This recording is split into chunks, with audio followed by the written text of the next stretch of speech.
Welcome to the Macros for Life podcast, where we talk all things macros, business, and marriage. We're your hosts, Eve and Randall Guzman. Visit our website at www.gtransformationacademy.com, where you can download our free How to Track Macros guide. This guide has helped over 15,000 people start their macro tracking journey.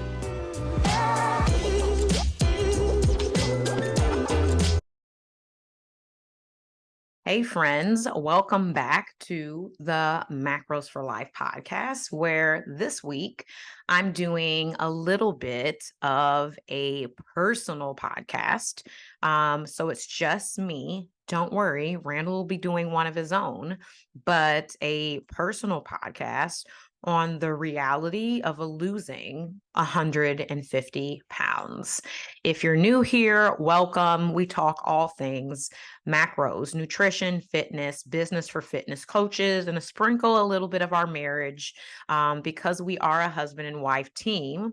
But if you are new, hi, my name is Eve Guzman, and I am a wife, mother, scientist, nutritionist, researcher, speaker, connector, business coach for fitness coaches, macronutrition expert with 23 years of total experience, and creator of the macronutrition coaching certification.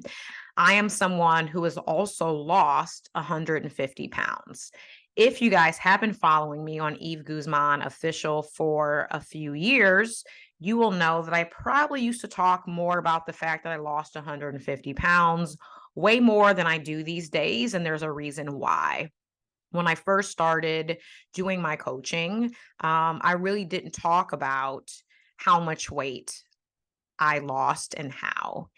And people would tell me, you have a great story, like it resonates. Like, why are you so humble? Why not share the story? So I totally switched gears and started talking about the journey of me losing half my body weight and me becoming a people ambassador for the half her size or half their size issues, and a blogger for them for a couple of years when I was a fitness competitor, which a lot of you guys on here probably maybe didn't even know both of those things, that I have lost an extreme amount of weight, 150 pounds to be exact.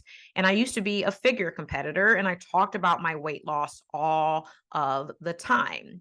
And I started coaching in 2014, started sharing my story more. I would definitely say 2016, became a macro expert, I would say, by the industry in 2018. And in about 2021, I stopped telling my story as much.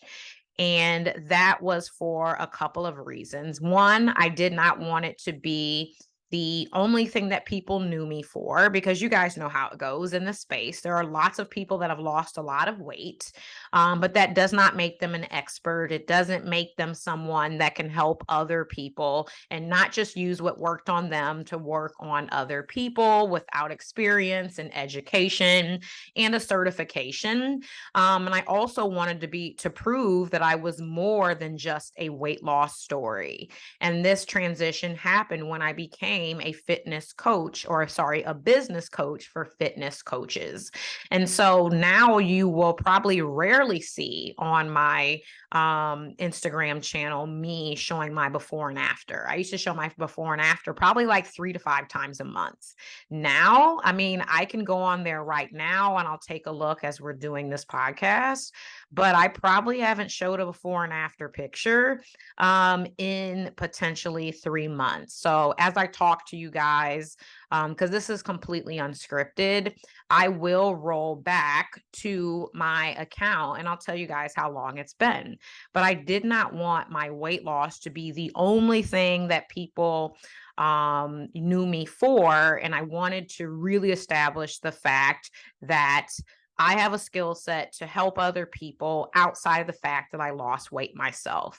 But sometimes in my Instagram bio, I will have down 150 pounds just so people who are coming to my page for nutrition and fitness and other people share my story are like, okay, this is probably, the right girl. This is actually the girl that they're talking about. So we're recording this in the month of July, and I just rolled back It has been 4.5 months since, or 4 months since I have shown a photo of my before and after. So this was like back in March. So, almost 4.5 months, a little over 4 months since I've shown a before and after photo of myself. And to date for the year, it is the year 2023. I have only shown two before and after pictures that are side by side and one kind of in progress reel. That's it. That's all I've showed in 7 months. But the reality is I have lost a lot of weight. And it is something that has opened a lot of doors for me in the way of me now having a story to share that resonates with other people, that people love to hear for inspiration, me having a story to share that also like fires people up to learn more and do what I did, which is like chase after a sustainable diet that I felt good about and one that actually helped me get results. So it has actually been the thing that has changed my life because I became more social. I learned how to talk to people. I learned how to market because I learned how to tell my story. But 150 pounds of weight loss is not the only thing that I am, and I'm definitely much more than that. You'll hear me say time and time again, it definitely opened doors, and especially outside of the social piece, but also in the area of confidence. I felt like I was literally unzipping a suit that I was in because I felt like I was living in a body that wasn't mine, that I didn't really resonate. I felt like I was trapped. I felt like I was literally smothering my voice, my personality, my creativity, my thoughts, my inspiration, my dreams, even my intelligence being an overweight body. And for me, the reality really was people did look at me different. Even though people will go, you were pretty then and you were pretty now. People that are overweight can definitely get a bad rap that we are lazy, we're slower to do things, we're less motivated just because you're overweight. In my case, I was extremely obese. My BMI was about 50. My waistline was almost 55 inches. I was nearing 300 pounds. But in the process of me losing the weight, I was working out. And some people look at extreme people and they're like, oh, they eat fried chicken, a whole bag of Lay's potato chips, and they just never ever exercise and they sit on the couch all day. And I was honestly, at that point, working 50 hours a week, also finishing up my rotation for medical laboratory science, which was like a whole year, on a hands-on 40 hours a week, also internship you do unpaid as you're becoming certed and getting your board credentials. But I was on my feet all the time. And then I was cooking and cleaning and balancing a house at home with Randall. We were catching our stride on me being married like 2 years. Our daughter was like 4 years old. I was extremely active. But people that are overweight can sometimes be looked upon as less than, again, being slower, lazier, maybe they don't smell good, they're not as smart. And these aren't things that I'm just making up because some of these things have actually been said to me. You guys have probably heard the story of me talking about how kids used to make fun of me and they said that I smelled like Oreos and fried chicken. And I probably did because I ate those things, and I can laugh about it now. But I would go home and get off of the bus every day and I would cry about that until I decided to change my life. So for me, it was a dressing room that led to me losing 150 pounds. And it wasn't the first 100+ pounds that I lost, you guys. I have lost 10 pounds probably 10 times, as most of you guys have done. I've probably lost 175 pounds up and down before ever going on this journey of losing 150 pounds. But I was in my 20s. I was trying on jeans because I wanted to wear like all the cute. It was like low rise jeans at that point. But here I am trying to cover up a belly.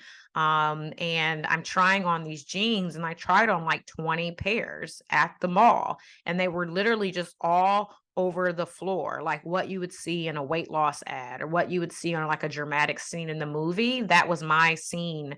Like that was my reality. And I cried because the only thing I could wear were these pull-on jeans. And I was like, I'm too young for this. I am not old enough to wear pull-on jeans with like no button, no zipper. Everybody's going to know that I'm wearing like mom jeans or whatever, which is hilarious because now we're all wearing mom jeans with a zipper and button, of course, and they're like in and they can like be waist high and they can make people feel body confident. But here I was on the flip side, like saying I cannot wear these mom jeans. And by that time, I had tried 11 different diets, at least twice a piece. I was not a nutritionist. I was working on my second degree before I had even went to graduate school and knew a lot, but I could teach you these diets. I could teach you how to do Weight Watchers. I could teach you how to do Slim Fast. I could teach you how to do the Special K diet. I knew all about Atkins. I knew where to get the best deals on the Atkins, like low sugar, low net carb bars, and, all of those things. I could teach it back. Never did I know that a dressing room of like 20 pairs of jeans sprawled out on the floor was going to be the pivot of what would become eventually my career. So I started to like question myself. I'm like, bitch, you're smart. Like, you are smart. Why are you doing these stupid diets? Like, you understand the science of weight loss. Like my background is in biochemistry and molecular biology. Like I understand the science of it and energy balance. Like what is the hardest piece? Working out was not the hardest piece for me. Losing the weight via nutrition was the hardest piece for me. It was hard because I had cultural foods that I grew up with, that I was raised on, that weren't necessarily macro friendly, but my palate was adapted to those. My cooking skills were adapted to those. My skills of how to pick out food in the grocery store was adapted to the way that I grew up. I grew up in a poor neighborhood. I grew up in an area where you couldn't even walk to a grocery store to get health foods. It was like all junk. I grew up in an era of where you got luckily sent to the corner store with $1.50 and you'd walk out with a bag of like 25-cent chips, like a 50-cent little juice jug, and the rest of the money, like the remaining 75 cents, were like Fruity Tooties and whatever, like 1 cent and 3 cent and 5 cent candies. Shout out to all of our listeners that grew up in areas like this, and this is like one of their favorite childhood memories. You guys, if you gave me $1, I was set. But the one thing you weren't finding in these local corner stores were going to be fruits and bananas, let alone like chicken breast and rice and fresh vegetables. You couldn't walk to a store like that would have that kind of stuff. And there was only one store and it was an 8-minute drive. And so it was a mind fuck for me when I really sat down and looked at, okay, here's the science of weight loss. Here is the issue. You are an over consumer. I wasn't necessarily eating copious meals, like numerous meals and snacking all day. It was what I was eating when I was eating that was the issue. That were the higher calorie foods, the processed foods that I grew up eating. Everybody in my neighborhood was eating.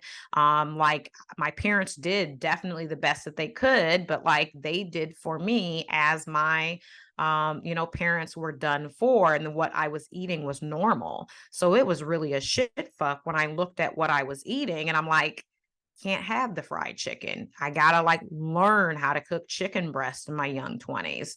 I wasn't eating plain rice. Like I grew up with a culture where you're putting butter in your rice, you're putting sugar in your rice, you're putting cheese and bacon in your grits. I mean, you're frying fish at least once a week, frying chicken at least twice a week, using Crisco. Like it was what? What do you mean nonstick spray? What do you mean baking chicken breast? I mean, we ate chicken and rice, but it wasn't the chicken and rice that I may have necessarily need to get in that calorie deficit.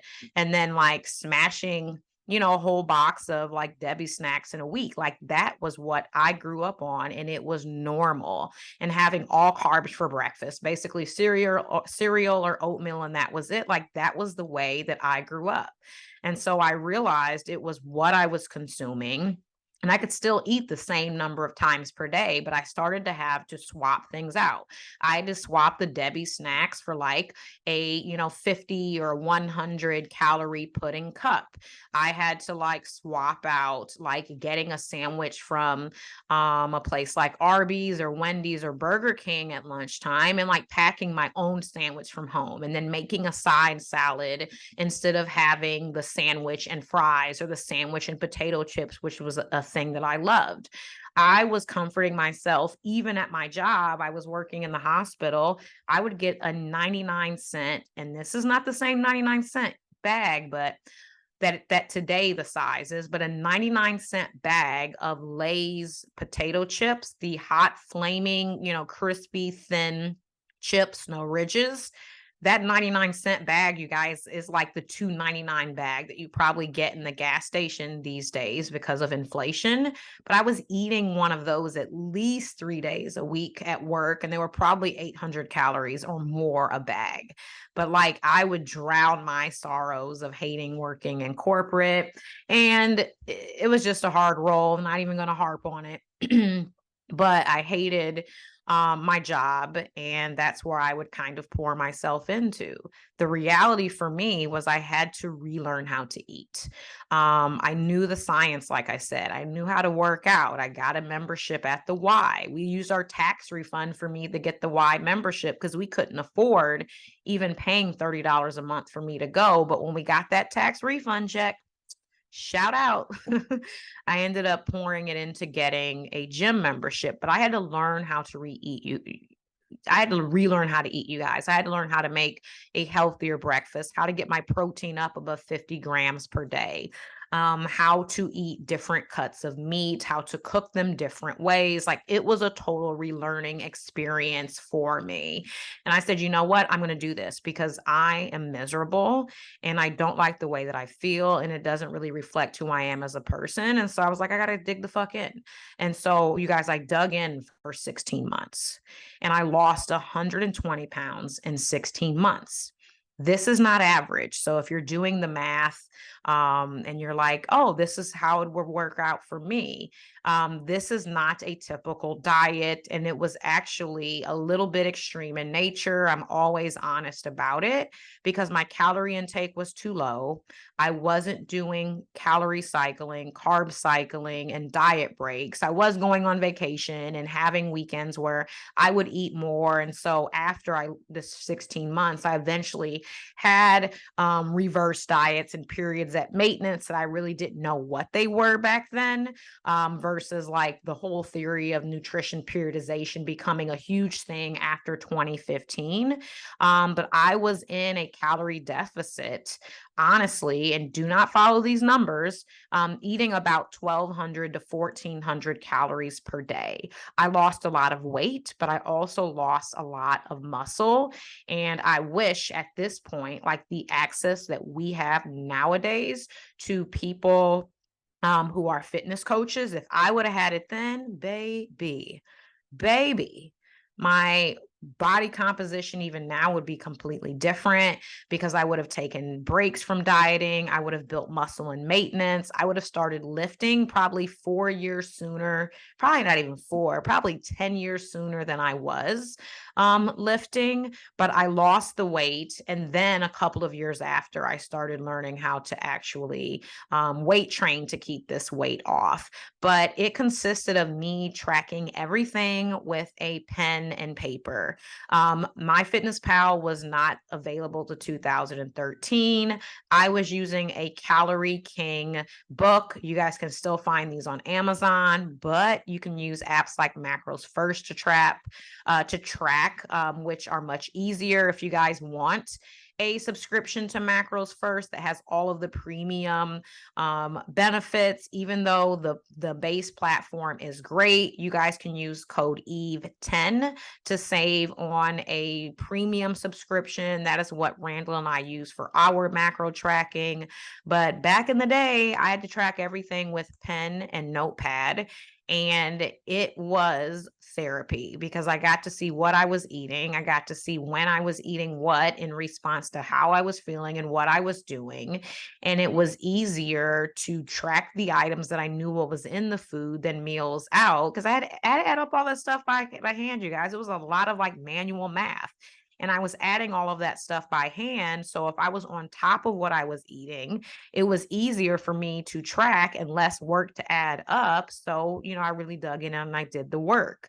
And after losing all of that weight, it was weird. Body dysmorphia out of this world. I was wearing size 2X shirts, size 24 pants. And at the end of this first run, I got to about, I think, like a size 8, an 8 or a 6. I would still go and pick up a size 10 or 12 pair of pants.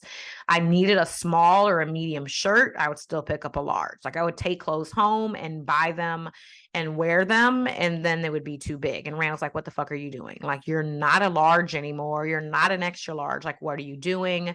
I lost weight so fast that I didn't even see all of the changes, and it was weird. I would have days where I would look in the mirror and see 200 pounds still. Even though at that time, I think I was at like, let's see, with that first run, I was like 155 or 60 pounds, because then I got pregnant with my son months after. I think I stayed that weight for about 4 months, and then I got pregnant with my son and got back up to 200, but not the like 280 I was before. But it was like weird body dysmorphia. I also didn't think I looked as good when I was like doing things physical. And so I was still like ashamed to like work out in other areas of the gym when I would stay in the treadmill with the big shirt on, because I thought everybody was seeing this big chunky girl trying to lose weight, but it was just like what I was thinking. My confidence wasn't there immediately.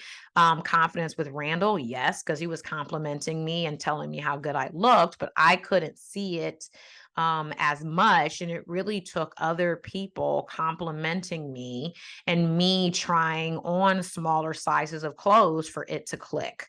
A lot of people don't talk about the reality of this part of weight loss, but it was really fucking hard to really see what other people were seeing. So definitely have patience with those that are losing weight and have lost more than 30, 40, 50 pounds and are like, yeah, I still could use some more work. Like, it's going to take time for you to see it. It's going to take time for them to see it.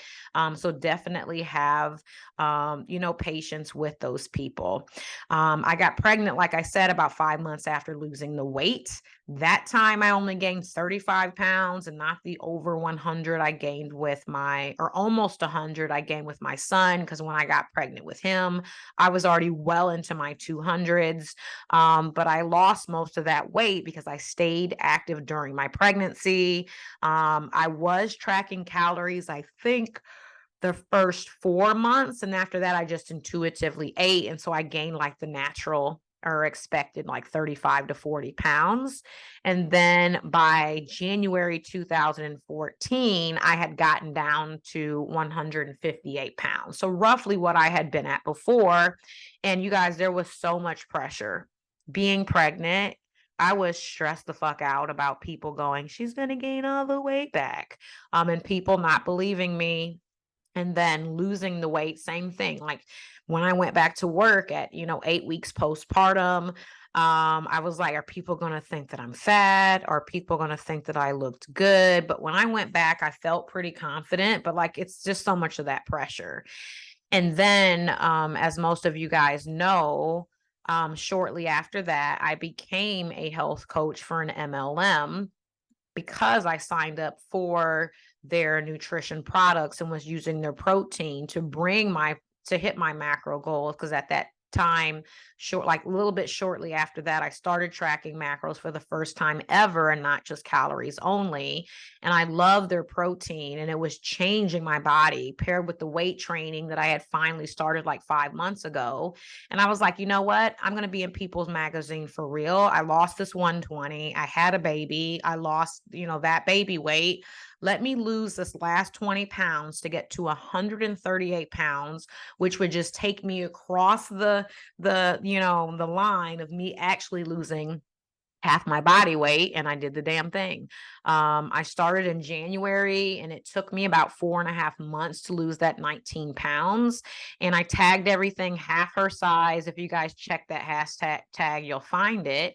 But after that, I was like, well, what the fuck do I do now? Like, what do I do? And so I just like kept working out. Still wasn't doing nutrition periodization as I should, but I went into a slight building phase because now I was actually eating more. I was lifting heavy, and I was like, okay, now that I've lost this weight, I'm kind of skinny fat, and let me improve my body composition so I can look like the weight that I am versus just a smaller version of me. You guys, I became addicted to lifting. It took me about 15 months to just be like, I love this. And I decided I'm looking great. I'm building muscle. I was like looking the best that I ever looked. It probably was my best look ever. I'm probably my best look right now for my 40s versus my 30s, but I'm just getting into the 40s. But I was at my best look ever. And I decided to do a figure competitions, and I wish I would have never done that. But I'll tell you more about that in a second.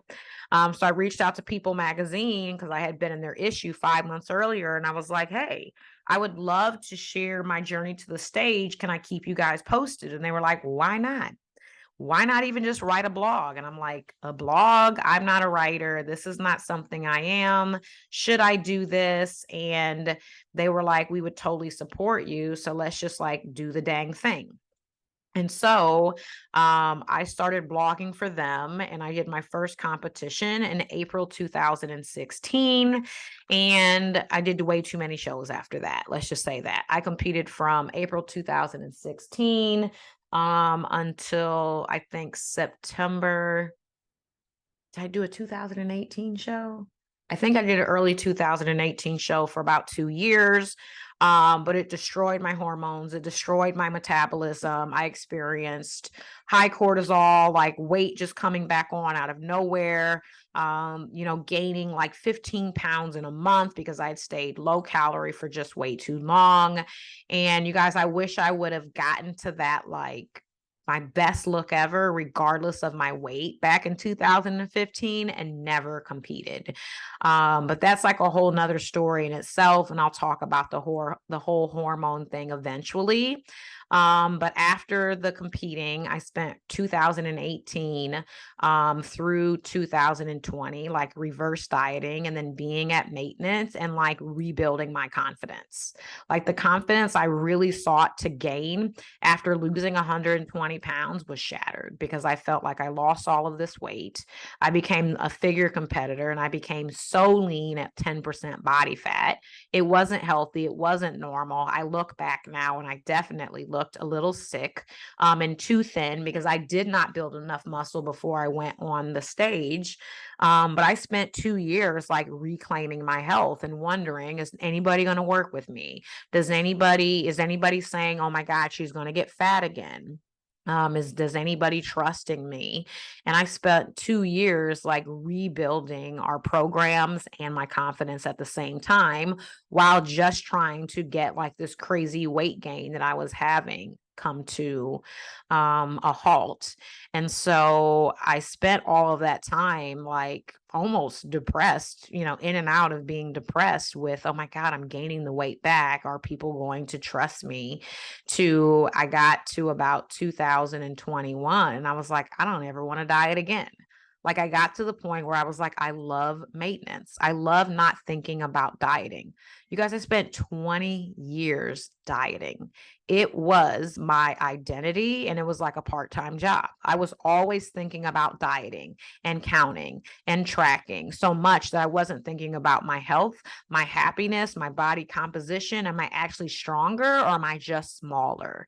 And so I switched to focus on being stronger and building muscle and loving food. Now, you guys, if you're following me on Eve Guzman Official, I am in my taco, sandwich, and bowl era. I am eating all the carbs. I'm enjoying making sandwiches, extravagant sandwiches every day, having different variations of tacos multiple times a week. And I love the place that I'm in of not thinking about dieting all of the time. And that's one of the side effects of losing a lot of weight. You guys, it's a lot of pressure. Only 10% of people lose this kind of weight and keep it off. There's pressure from family, from friends, from coworkers. Some we imagine, some is actually there, pressure from ourselves. And if you're a fitness coach, extra love for you guys, because it is difficult getting to a place where you feel amazing and confident, and something changing that, especially things that may be out of your control, and feeling like an imposter out here in these streets. Like, it is extremely hard, and I go through my ups and downs. But the thing that I noticed was, when I had regained the most weight, I actually had the most client signups, and our business was doing the best. And that's because I was more relatable in my content, and people watching me work, and people seeing me being honest about reverse dieting, and then creating a reverse diet program for people that need it. If you're listening to this, just DM me and I can get you guys the information on our self-paced course for reverse dieting.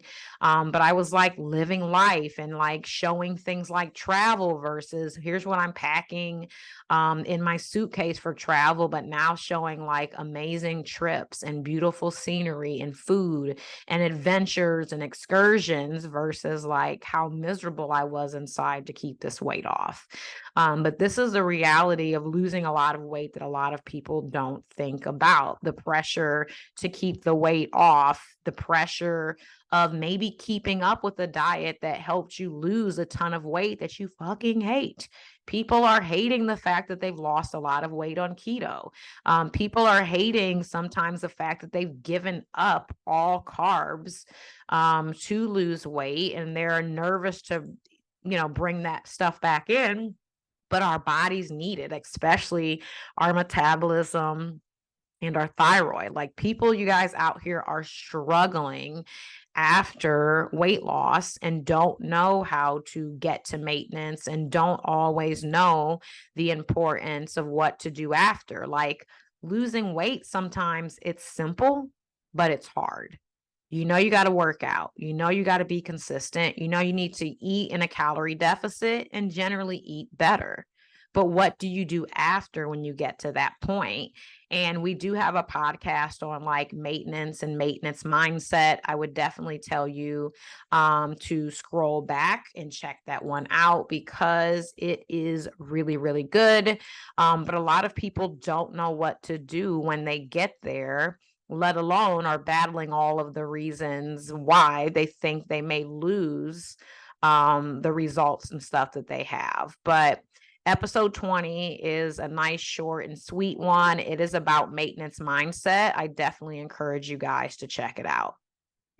Currently, I'm improving my body composition. My biggest goals are to look better in my skin, eat all of the magnificent foods within moderation, and focus on getting strong as fuck and worrying more about how I look versus the weight on the scale.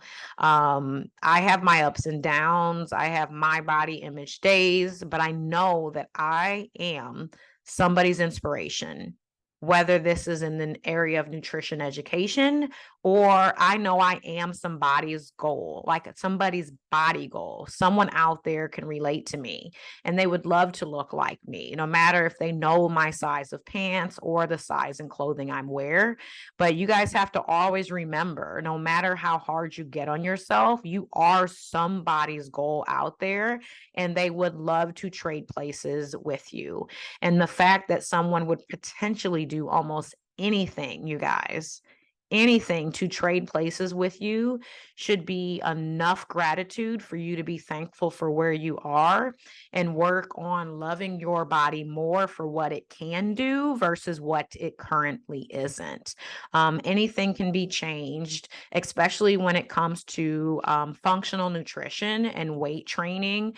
You guys can knock out symptoms of disease states. You can feel better. You can get more mobility, feel more confident when all your clothes come off with your, your significant other or your partner, whether it's at the beach or even if it's just like me wearing shorts, whatever the thing is. But a lot of this stuff can be remedied, but it all starts with the mindset of gratitude for where you're at and where you can be with consistency, but still being grateful for the fact that you can do these things with your body and it's never, ever, ever too late.